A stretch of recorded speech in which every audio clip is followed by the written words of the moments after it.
Hi everyone. So welcome to the first episode of Weekend Learnings. So today I have taken one very interesting topic, which is the KL divergence test, or it is also known as the relative entropy test. So let's start. So KL divergence test basically tells you about how much one probability distribution is different from other probability distribution. So let's understand this with the help of an example. So for example, a person has two coins. One is the unbiased coin. So the probability of head is equal to probability of tail, and it is equal to 1 by 2.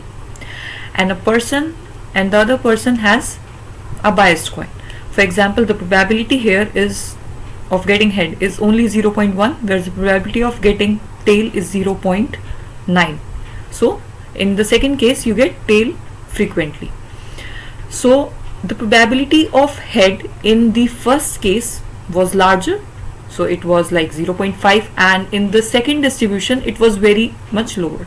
So there's large divergence between these two distributions.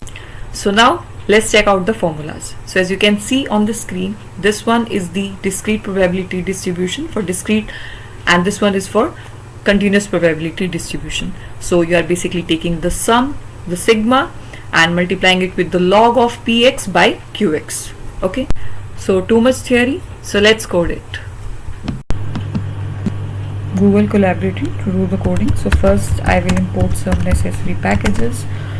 So as you have already seen, we will be using the log function, so I'm importing the math. Next I am defining the function, that is KL divergence function, that take two inputs, distributions p and q, and it will return the sum of, so for I in range length of p, so what we need to return is p of I into log. So basically we need to use the math.log function, p of I divided by q of I to the base 2, and that's it. Next we'll start with some example.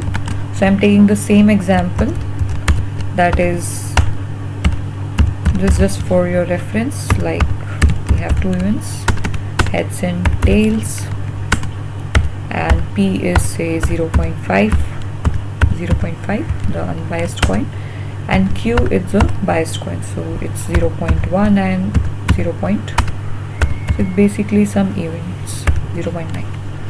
Okay, so now we will invoke the KL divergence function and return the score between these PQ, and as you can see the score by printing. So 0.7369 is the KL divergence score for these two distributions. So let's experiment with these two values to see how they actually work. So I'm tweaking the values here. So basically I'm saying 0.5 and 0.5, and now you can see if you print the score here. So can you guess what will be the score? Because p and q are exactly same, it's 0. So here the score was larger. Why? Because the probability of getting heads in first case it is 0.5, and in the second case it is very low, 0.1. So that divergence score will increase. But if they are exactly same, the divergence score will be 0. So that's it. And one more important point is the KL divergence score is not symmetrical. So if we calculate the KL divergence score between P to Q, it will be different from the Q to P. So that's about the KL divergence test. I hope I cleared your concept about this. So if you like my content, so please hit the like button and share with your friends also. Thank you.